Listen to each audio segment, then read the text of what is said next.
В днешният епизод на "Опознай родината България" ще посетим най-старият европейски манастир – Свети Атанасий. Манастирът е разположен над самото село Златна ливада, на десния бряг на Стара река, сред красива природа. Най-старият манастир в Европа, Свети Атанасий, е една от културно-историческите забележителности на България. Уникалността му се допълва и от местните легенди за лековитата вода в кладенеца на манастира, свързани с основаването и покровителството му от Свети Атанасий, както и от постницата в скалите над манастира, чудотворна дупка, обитавана от светеца и неговите следовници в дни на пост, молитва и осамотение, през която поклонниците минават за здраве и благоденствие. Светецът е известен и с името Атанасий I Велики, патриарх Александрийски. Той е египетски духовник и богослов и патриарх на Александрия. Почитан е като светец от всички християни, защото е от най-видните радетели за чистотата на вярата. Част от неговата история е свързана с България.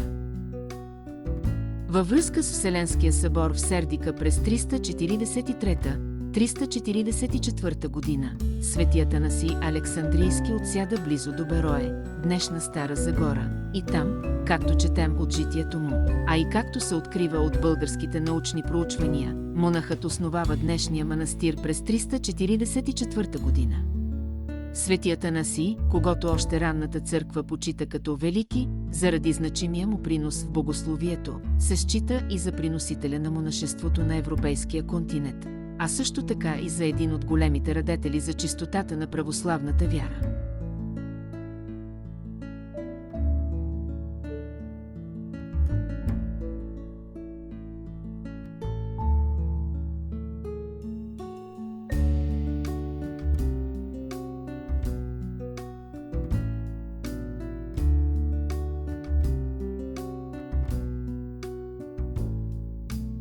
Мястото, където е основан манастирът, е избрано не само защото е близо до стратегическия тогава път Константинопол-Сердика. То се намира в подножието на важна крепост, чието останки се виждат и до днес, а също така и до тракийски нимфеи. Според научна експедиция, осъществена на 18 януари 2004 година от академик доктор Росен Милев, това е първият манастир, основан по българските земи, и най-старият действащ и днес манастир на европейския континент. Вярващите считат, че водата от язмото лекува кожни заболявания, подобрява зрението, действа очистително на вътрешните органи и влияе добре при туморни заболявания. За пещерата също се вярва, че има лечебен ефект. В манастира се съхранява и препис от Реймското Евангелие, което е подарено на обителта от наши художници. Над църковния олтар е иконата на Света Петка като българска светица. Тя е исторически свързана с манастира. При едно от многобройните му възкресявания, през Турско е издигнат и нейн Параклис, който по-късно също е разрушен. Нейният празник се чества всяка година в манастира на 14 октомври.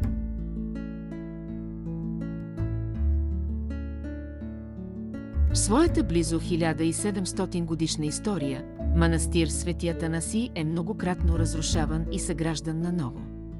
Легенди разказват, че тук по времето на национално-освободителното движение са се крили апостолът на свободата Васил Левски и други участници в борбата за национална свобода.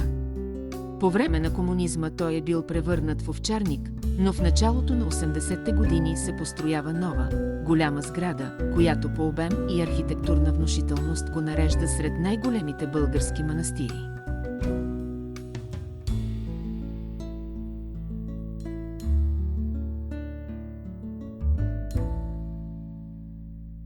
Първото голямо съвременно облагородяване на манастира е извършено през 80-те години по идея на Людмила Живкова.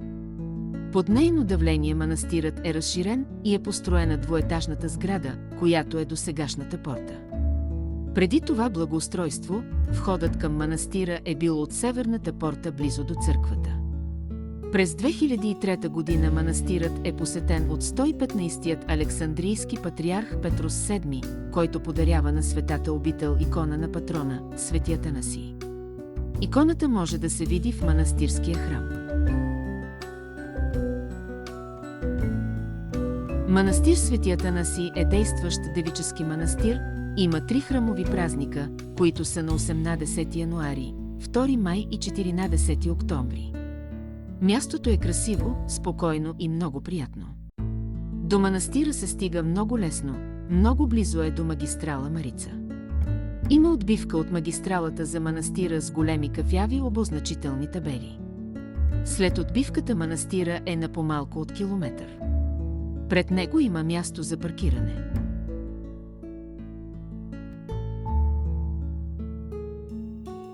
Ако клиповете, които правим, ви харесват и идеята да показваме и опознаваме красотите на България, може да ни подкрепите, като споделите видеото с приятели и се абонирате за канала. Натиснете камбанката, за да сте винаги информирани за наличието на нови видеа.